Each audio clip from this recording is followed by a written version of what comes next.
This is a cartoon that shaped my childhood. I've talked about this before. DuckTales is an amazing, amazing cartoon. If you've never seen DuckTales, I would say go get some of the back issues. Uh, I don't know where, well, I do know where it streams Disney Plus, obviously. Go watch it, but I don't know where you can buy the DVDs, is what I was going to get to. So, wherever you can go buy the DVDs, if you can go find them, go buy them. Watch them again and again and again. I'm starting to get to the point where I want to start buying more physical copies of stuff. And one of the reasons is there is a song I cannot find anywhere. Well, I found it on SoundCloud. It's from a soundtrack of Meteor Man, and it's a song by Shanice. Um, This Love's for Real, I believe is the name of the song. I found it on YouTube, found it on SoundCloud, and I've listened to that song over and over again. It's a great song, but you can't find that album anywhere. You can find a vinyl. You're gonna pay a hefty price for it. So anyway, let's get to this get to this article right here talking about this book. Now, I've not read this book. I might have to go buy it. I've reviewed a DuckTales book about 2 months ago.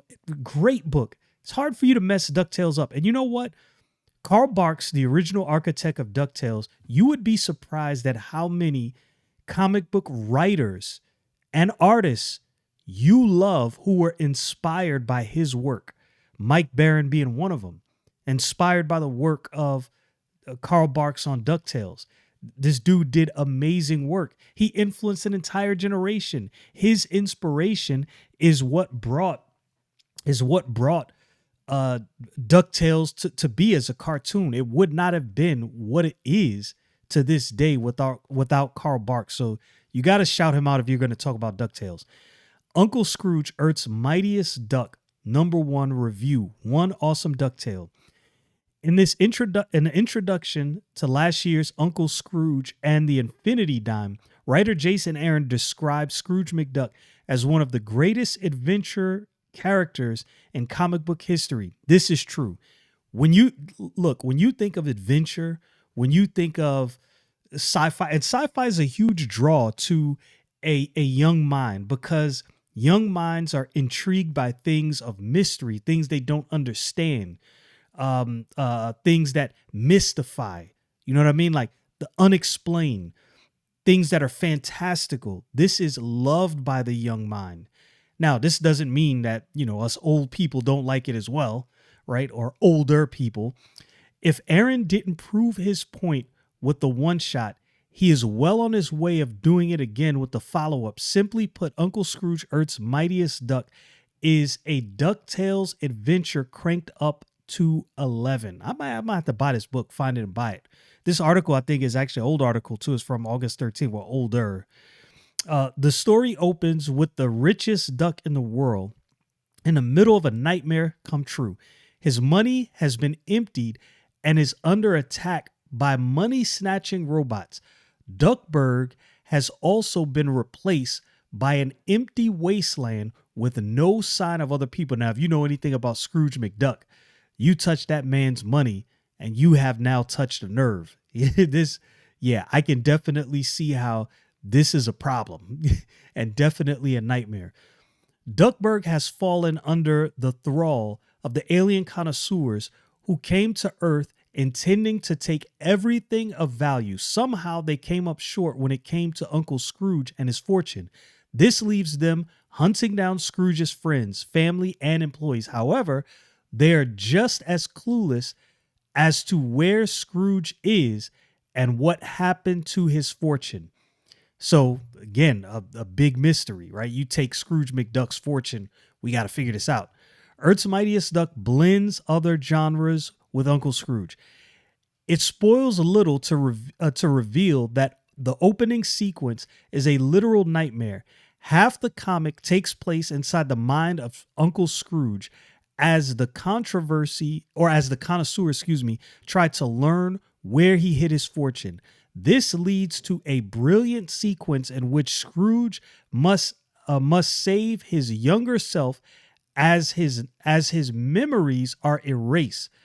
My expectations of this issue were high, but I was not expecting a psychodrama inspired by Inception and Eternal Sunshine of a Spotless Mind. Look, let me tell you something about Eternal Sunshine of a Spotless Mind. Jim Carrey is a magnificent actor, and his range is well beyond what you think. And you wouldn't realize just how far Jim Carrey's range goes if you've never seen Eternal Sunshine of a Spotless Mind. That is a fantastic movie. A friend of mine recommended that movie for years, and I avoided it. And when I finally watched it, I was like, oh, Jim Carrey is one of the greatest. This goes without question. Okay. Yeah, I had to say that. The other half of this issue is equally exciting, with Donald Duck introduced as the most difficult prisoner the connoisseurs had to deal with. That's not surprise. Huey, Dewey, and Louie are also introduced as the resistance. Not surprising either. The general tone of this half of the book is darker and closer to the European Disney comics than the DuckTales cartoons. Fittingly, these sections are illustrated by several artists better known in Europe than in the USA. Interesting. There may be a temptation to dismiss Uncle Scrooge, Earth's Mightiest Duck, as kids stuff. Don't make that mistake.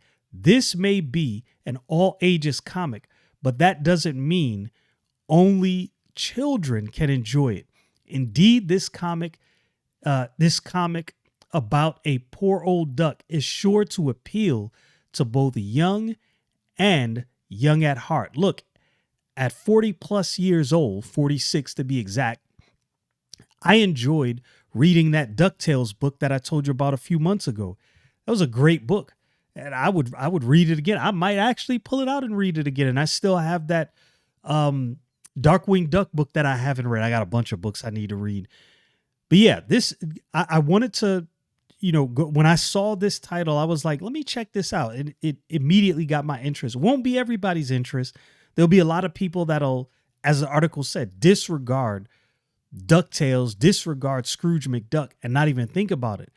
If you are into mystery and intrigue, and you just want to have fun reading comic books, I'm telling you, DuckTales has something going. I don't think you can mess up anything, but DuckTales is an easy book to do right, because it's not, I'm not going to say it's easy, but if I was a writer, this would be an easy book to have fun with. And I think that's why these books probably tend to be good, because artists and writers have fun. Comic books can still be fun. When I started reading comic books years ago, it was fun, and it can still be fun now. And books like this kind of bring you back to that.